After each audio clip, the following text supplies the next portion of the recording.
Hello guys, welcome to all of you to the channel adventure. Hope आप लोगों की preparation अच्छे से चल रही होगी जेईई मेन अप्रैल के लिए और आप लोग अच्छे से रिवीजन कर रहे होंगे। तो आप लोगों की रिवीजन अच्छे से चले इसके लिए हमारे चैनल ने एक क्रैश कोर्स स्टार्ट किया है 60 डेज का, जिसमें डेली एक वीडियो अपलोड किया जाएगा। मतलब टोटल 60 वीडियो आपको मिलेंगे कंप्लीट और अच्छे अच्छे क्वेश्चन उसमें रहेंगे। उसमें हम लोग इंपॉर्टेंट टॉपिक का डिस्कशन भी करेंगे डिटेल से और उससे रिलेटेड इंपॉर्टेंट क्वेश्चन भी करेंगे जो जेईई मेन अप्रैल के लिए बहुत इंपॉर्टेंट होंगे और आपके लिए बहुत इंपॉर्टेंट होंगे। आपका प्रैक्टिस और अच्छे से हो, आपके रिवीजन अच्छे से हो, इसके लिए हम लोग बहुत कुछ आप लोग के लिए कर रहे हैं और बहुत सारे वीडियो आपके लिए लेकर आ रहे हैं। तो ये मेरा क्रैश कोर्स का मैथ्स का 3rd वीडियो लेक्चर होगा। तो 2 वीडियो लेक्चर ऑलरेडी अपलोड किया जा चुका है, जिसका लिंक नीचे डिस्क्रिप्शन बॉक्स में दी हुई है, आप जाके देख सकते हो। तो क्या डिस्कस करते हैं। तो आज हम लोग ये जो वीडियो है 3rd वीडियो लेक्चर मेरा इस क्रैश कोर्स का, तो ये 3rd वीडियो लेक्चर में डिस्कस करेंगे टाइप्स ऑफ डिसकंटिन्यूटी।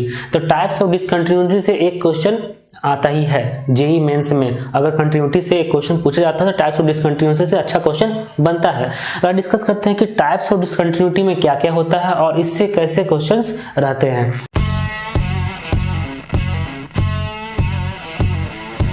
तो टाइप्स ऑफ डिसकंटिन्यूटी 2 टाइप का होता है, एक है रिमूवेबल डिसकंटिन्यूटी और एक है नॉन रिमूवेबल डिसकंटिन्यूटी। ये 2 टाइप का डिसकंटिन्यूटी होता है, रिमूवेबल और नॉन रिमूवेबल। ठीक है, तो हम लोग डिस्कस करते हैं रिमूवेबल डिसकंटिन्यूटी। तो रिमूवेबल डिसकंटिन्यूटी में होता क्या है, इसमें लिमिट एग्जिस्ट करता है। लिमिट एग्जिस्ट करना मतलब LHL equal to RHL, left hand limit equal to right hand limit. मतलब इसमें रिमूवल में लिमिट एग्जिस्ट करता है, लेकिन फिर भी डिसकंटिन्यूअस कैसे होगा। लिमिट एग्जिस्ट कर रहा है उसके बाद भी ये फंक्शन डिसकंटिन्यूअस होता है। तो देखिए इसमें होता क्या है कि जो रिमूवेबल डिसकंटिन्यूटी है ये 2 टाइप का होता है। एक तो होता है मिसिंग पॉइंट डिसकंटिन्यूटी और एक होता है आइसोलेटेड पॉइंट डिसकंटिन्यूटी। ठीक है, एक होता है मिसिंग पॉइंट डिसकंटिन्यूटी और एक होता है आइसोलेटेड पॉइंट डिसकंटिन्यूटी। अब देखते हैं कि ये दोनों में फर्क क्या है, क्या डिफरेंस है ये दोनों में, क्यों इसका नेमिंग अलग अलग है, अलग कैटेगरी में क्यों रखा गया है। तो जो मिसिंग पॉइंट डिसकंटिन्यूटी है, यहाँ पे जो फंक्शन है वो x इक्वल टू a पर डिफाइन नहीं है, तो ये पॉइंट मिस है, ये पॉइंट मिसिंग है। मतलब ये फंक्शन a पर डिफाइन नहीं है।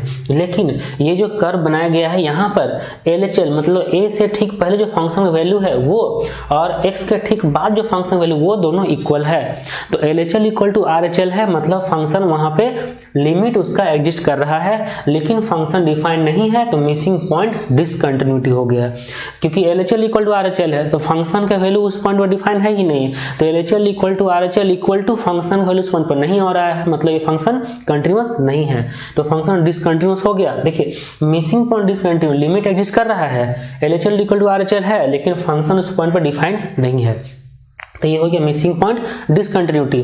दूसरा टाइप में है आइसोलेटेड पॉइंट डिसकंटिन्यूटी। इसमें भी क्या होता है कि LHL इक्वल टू RHL है, मतलब दोनों a से पहले और a से बाद जो वैल्यू होगा वो दोनों इक्वल है, लेकिन जो फंक्शन का वैल्यू है उस a पर, x का वैल्यू a पर फंक्शन का वैल्यू LHL का इक्वल या फिर RHL इक्वल नहीं है। फंक्शन का वैल्यू है, डिफाइन है, लेकिन कुछ और है, यहाँ पे है, ये है फंक्शन वैल्यू a पर। तो बस यहाँ पे देखिए कि LHL इक्वल टू RHL है, मतलब लिमिट एग्जिस्ट कर रहा है, लेकिन वो जो लिमिट का वैल्यू है वो f ऑफ a का वैल्यू का इक्वल नहीं है और f ऑफ a का वैल्यू डिफाइन है यहाँ पे। तो ये जो फंक्शन ये भी कंटिन्यूअस नहीं है और इसको बोलते हैं आइसोलेटेड पॉइंट डिसकंटिन्यूटी। तो जो रिमूवेबल डिसकंटिन्यूटी है इसका नाम रिमूवेबल क्यों रखा गया है, क्योंकि ये जो डिसकंटिन्यूटी इसको हटाया जा सकता है। कैसे हटाया जा सकता है, यहाँ पे जो फंक्शन डिसकंटिन्यूअस है वो किसके वजह से डिसकंटिन्यूअस है, f ऑफ a का वैल्यू नहीं है इसलिए डिसकंटिन्यूअस है, क्योंकि LHL इक्वल टू RHL है। और अगर किसी भी तरह यहाँ पे हम लोग f ऑफ a का वैल्यू डिफाइन कर दे जो LHL या फिर RHL का इक्वल है, f ऑफ a का वैल्यू अगर साइड से डिफाइन कर दे तो ये फंक्शन कंटिन्यूअस हो सकता है, मतलब इसका डिसकंटिन्यूटी रिमूव हो सकता है। तो बस रिमूवेबल डिसकंटिन्यूटी में लिमिट एग्जिस्ट करता है, f ऑफ a या तो डिफाइन नहीं होगा या फिर f ऑफ a डिफाइन होगा और वो LHL या फिर RHL के इक्वल नहीं होगा। तो ये 2 टाइप का होता है removable discontinuity, missing point discontinuity and isolated point discontinuity. और हम लोग डिस्कस करेंगे नॉन रिमूवेबल डिसकंटिन्यूटी। तो अब डिस्कस करते हैं नॉन रिमूवेबल डिसकंटिन्यूटी। तो रिमूवेबल डिसकंटिन्यूटी में LHL इक्वल टू RHL था, मतलब लिमिट एग्जिस्ट कर रहा था। यहाँ पे LHL not equal to RHL होगा, मतलब लिमिट एग्जिस्ट नहीं करेगा। तो नॉन रिमूवेबल डिस्कंटिन्यूटी मतलब यहाँ पे डिस्कंटिन्यूटी हम लोग रिमूव नहीं कर सकते हैं, क्योंकि LHL not equal to RHL आ गया है। ठीक है, तो ये देखिए जो नॉन रिमूवेबल डिस्कंटिन्यूटी वो अब 3 टाइप का होता है। एक होता है फाइनाइट टाइप, एक होता है इनफाइनाइट टाइप, एक होता है ऑक्सिलेटरी टाइप। अब तीनों को अलग अलग अच्छे से समझते हैं।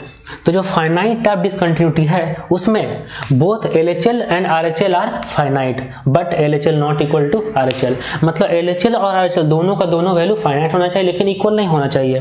तो अब यहाँ पे जो फाइनाइट टाइप डिस्कंटिन्यूटी है उसमें एक वर्ड आता है जंप ऑफ डिस्कंटिन्यूटी। तो एक वर्ड आता है जंप ऑफ डिस्कंटिन्यूटी, देखिए कहीं क्वेश्चन वगैरह लिखा रहता है तो find its jump of discontinuity, मतलब ये फंक्शन डिस्कंटिन्यूअस है, LHL और RHL दोनों डिफाइंड है इसका और दोनों का दोनों वैल्यू अलग अलग आ रहा है। तो जंप ऑफ डिस्कंटिन्यूटी होगा दोनों का डिफरेंस, मतलब LHL माइनस RHL का मॉड, को भी बड़ा हो सकता है ना इसलिए मॉड लगा दिए। इसका जो डिफरेंस होगा वो हो जाएगा जंप ऑफ डिस्कंटिन्यूटी। जैसे यहाँ देखिए एक एग्जांपल लिए हैं, तो limit x tends to 0 mod x by x, इसका अगर हम लोग फाइंड करते हैं LHL, तो LHL फाइंड करेंगे तो x का वैल्यू 0 से लेस के लिए तो मॉड x ओपन हो जाएगा माइनस x, तो minus x by x minus 1, LHL आ गया माइनस 1 और इसका RHL आ गया 1। तो ये function LHL not equal to RHL है, मतलब ये फंक्शन डिस्कंटिन्यूअस है। और किस टाइप का डिस्कंटिन्यूटी है, ये फाइनाइट टाइप का। और यहाँ पे जंप ऑफ डिस्कंटिन्यूटी कितना है 2, क्योंकि LHL माइनस RHL का मॉड, तो यहाँ पे जंप ऑफ डिस्कंटिन्यूटी 2 आ गया। तो इस टाइप से ये हो गया फाइनाइट टाइप डिस्कंटिन्यूटी। अब नेक्स्ट है infinite type discontinuity.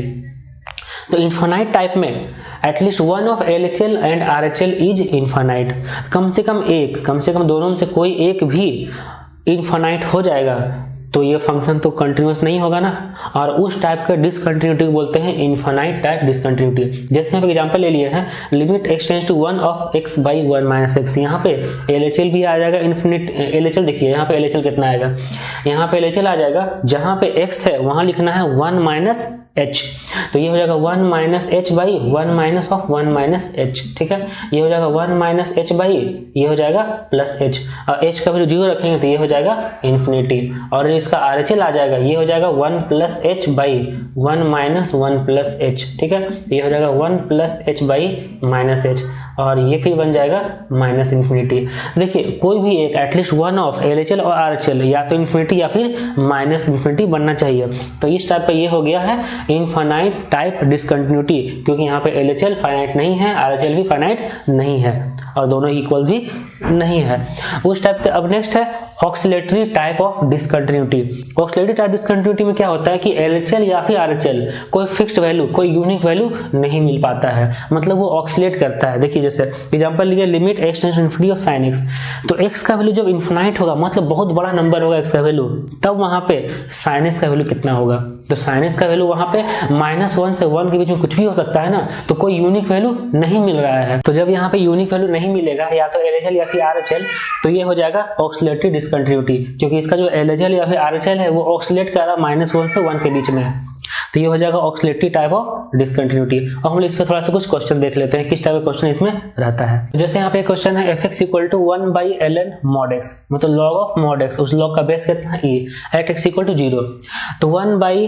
ln mod x, इसका चेक करना है कि x इक्वल टू 0 पर कंटिन्यूअस है कि नहीं। अगर डिसकंटिन्यूअस है तो किस टाइप का डिसकंटिन्यूटी है। यहाँ पे देखिए अगर x का रखेंगे वैल्यू 0, x का रखेंगे वैल्यू 0, तो ये फंक्शन कितना हो जाएगा log ऑफ 0, तो log ऑफ 0 होता है अनडिफाइंड, है ना, तो ये फंक्शन 0 पर तो अनडिफाइंड है, 0 पर तो ये फंक्शन अनडिफाइंड है। जैसे फंक्शन 0 पर अनडिफाइंड है मतलब ये जो फंक्शन है ये कंटिन्यूअस तो नहीं होने वाला है, क्योंकि वहां पे कर्व इसका ब्रेक करेगा। तो 0 पर अनडिफाइंड हो गया तो ये फंक्शन कंटिन्यूअस नहीं है, फंक्शन डिसकंटिन्यूअस है, इतना पता चल गया। उसके बाद हम लोग देखते हैं LHL। जब इसका देखेंगे LHL मतलब left hand limit at x equal to 0, x tends to 0 of fx, तो x का वैल्यू अगर 0 से थोड़ा भी छोटा रखते हैं, जैसे 1 बाई यहाँ पे लिखते हैं ln और यहाँ लिखते हैं लिमिट h टेंड्स टू 0, और जहाँ पे x लिखा वहाँ लिखेंगे 0 माइनस h का मॉड, तो ये हो जाएगा limit h tends to 0 1 by ln mod of h। और h क्या है, वेरी स्मॉल पॉजिटिव क्वांटिटी, मतलब 0 से थोड़ा ही बड़ा अगर लेंगे तो ये फंक्शन अनडिफाइंड तो नहीं होगा, कि 0 से थोड़ा सा बड़ा अगर जाएंगे तो ये फंक्शन कितना होगा, माइनस इन्फिनिटी। क्योंकि इसका जब हम लोग कर्व बनाते हैं, log ऑफ x का कर्व बनाते हैं तो ये होता है, अब 0 से थोड़ा सा बड़ा कोई नंबर अगर है तो वहां पर क्या मिलेगा, माइनस इन्फिनिटी। तो ये अगर नीचे minus infinity 1 by minus infinity, ये कितना आ जाएगा 0, तो ये हो जाएगा 0, क्योंकि ये बहुत बड़ा नंबर बन जाएगा नेगेटिव में, और ये हो जाएगा 0। उसके बाद अगर हम लोग फाइंड करते हैं यहाँ पे RHL, where RHL at x tends to 0 of fx, तो ये लिखना पड़ेगा limit h tends to 0 1 by log of 0 plus h। तो यहाँ भी वही आ गया 1 बाई लॉग ऑफ h। अब h क्या है, वेरी स्मॉल पॉजिटिव क्वांटिटी, तो h क्या है, 0 से थोड़ा सा बड़ा, 0 से थोड़ा सा बड़ा लेंगे तो ये हो जाएगा माइनस इन्फिनिटी, ये हो जाएगा 0। तो अब देखिए यहाँ पे LHL है 0, RHL है 0, मतलब यहाँ पे लिमिट एग्जिस्ट कर रहा है, क्योंकि दोनों इक्वल है तो लिमिट एग्जिस्ट करता है। तो ये किस टाइप का डिसकंटिन्यूटी होता है, ये होता है रिमूवेबल डिसकंटिन्यूटी, क्योंकि यहाँ पे लिमिट एग्जिस्ट कर रहा है। और रिमूवेबल अगर है तो रिमूवेबल में दो टाइप का डिसकंटिन्यूटी था, क्या क्या था, एक मिसिंग पॉइंट डिसकंटिन्यूटी और एक था आइसोलेटेड पॉइंट डिसकंटिन्यूटी। तो यहाँ पे लिमिट एग्जिस्ट कर रहा है लेकिन फंक्शन का वैल्यू 0 पर डिफाइन नहीं है, तो ये किस टाइप का डिसकंटिन्यूटी हो गया, ये हो गया मिसिंग पॉइंट डिसकंटिन्यूटी। मतलब सबसे पहले ये लिख सकते हैं कि ये जो चीज है ये है रिमूवेबल, और रिमूवेबल किस टाइप का, मिसिंग पॉइंट डिसकंटिन्यूटी। रिमूवेबल में मिसिंग पॉइंट डिसकंटिन्यूटी है ये वाला। जैसे एक और क्वेश्चन देखते हैं हम लोग, ये fx इक्वल टू e के power 1 by x minus 1 by e के power 1 by x plus 1 at x equal to 0। यहाँ पे हम लोग देखते हैं कि LHL कितना आ रहा है, LHL at x tends to 0 of fx। तो यहाँ पे लिख सकते हैं लिमिट h टेंस टू 0, और जहाँ पे x वहाँ लिखेंगे 0 माइनस h, तो e के पावर में minus 1 by h minus 1 by e के power minus 1 by H plus 1। तो minus 1 by H, 1 by H होगा बहुत बड़ा नंबर इन्फिनिटी, e के पावर माइनस इन्फिनिटी 0, तो ये टर्म 0 ये टर्म 0, तो ये हो जाएगा माइनस 1। ठीक है, अब फाइंड करेंगे RHL at x tends to 0 of fx। तो यहाँ से हो जाएगा limit h tends to 0 e के पावर में 1 by h minus 1 by e के पावर में 1 बाई एच प्लस 1। ओके, यहाँ पे अगर हम कॉमन लेंगे, क्योंकि ये तो e के पावर इन्फिनिटी बन जाएगा ना, h टेंस टू 0 रखेंगे तो 1 बाई इन्फिनिटी बन जाएगा, और e के पावर इन्फिनिटी इन्फिनाइट हो जाएगा, तो ये कॉमन ले लेंगे, e के पावर में 1 बाई एच कॉमन लेंगे तो ये होगा 1 माइनस e के पावर में माइनस 1 बाई एच, ये होगा e के पावर में 1 बाई एच और 1 प्लस e के पावर माइनस 1 बाई एच। यहाँ से ये दोनों कैंसिल कर देंगे, ये हो जाएगा 0 0, तो यहाँ से आ जाएगा 1। तो देखिए LHL आ रहा है -1, RHL आ रहा है 1, तो ये तो फंक्शन क्लियर है कि फंक्शन डिसकंटिन्यूअस है। और जब डिसकंटिन्यूअस है तो किस टाइप का डिसकंटिन्यूअस है, नॉन रिमूवेबल डिसकंटिन्यूटी, क्योंकि नॉन रिमूवेबल डिसकंटिन्यूटी में LHL और RHL इक्वल नहीं होता है। तो अब देखिए ये तो नॉन रिमूवेबल डिसकंटिन्यूटी है, उसमें किस टाइप का है, ये finite type non removable discontinuity है, क्योंकि LHL और RHL दोनों फाइनाइट आ रहा है और LHL RHL दोनों इक्वल नहीं है। तो यहाँ पे finite type of non removable discontinuity में एक वर्ड आता था ना, जंप ऑफ डिसकंटिन्यूटी, तो यहाँ पे जंप ऑफ डिसकंटिन्यूटी कितना हो जाएगा, 2 हो जाएगा। तो यहाँ पे लिख सकते हैं ये जो चीज है ये है क्वेश्चन नॉन रिमूवेबल डिसकंटिन्यूटी है, और नॉन रिमूवेबल में ये है फाइनाइट टाइप। उसके बाद यहाँ पे हम लोग फाइंड कर सकते हैं जंप ऑफ डिसकंटिन्यूटी, ये हो जाएगा 2। तो जंप ऑफ डिसकंटिन्यूटी 2 आ गया, ये नॉन रिमूवेबल डिसकंटिन्यूटी है, फाइनाइट टाइप है। ठीक है, तो ये वीडियो आपको कैसा लगा, आप इसे लाइक करो और आप शेयर जरूर करो, और आप कमेंट कर सकते हो अगर आपको कुछ और टॉपिक में प्रॉब्लम है, या फिर आपको अगर कोई क्वेश्चन समझ में नहीं आ रही है, या फिर आपको और भी कोई टॉपिक पढ़ना है तो आप जरूर कमेंट करें आपको ये वीडियो कैसा लगा। अगर आप अभी तक सब्सक्राइब नहीं किए हैं तो आप सबसे पहले सब्सक्राइब करो और बेल आइकन प्रेस करो, क्योंकि हमारे चैनल पर बहुत सारे वीडियो आते रहेंगे जो आपके लिए बहुत ही हेल्पफुल होंगे, तो उसका नोटिफिकेशन आपको मिलते रहेंगे। और नीचे डिस्क्रिप्शन बॉक्स में बहुत सारे वीडियो के लिंक दिए हुए हैं, क्योंकि लिमिट कंटिन्यूटी जो चैप्टर है इसमें लिमिट का बहुत यूज है, तो लिमिट का वीडियो का पूरा कंप्लीट वीडियो लेक्चर नीचे डिस्क्रिप्शन बॉक्स में दी हुई है। आप अच्छे से लिमिट को पढ़ो, उसके बाद कंटिन्यूटी आप अच्छे से समझ जाएंगे। Wish you all the best.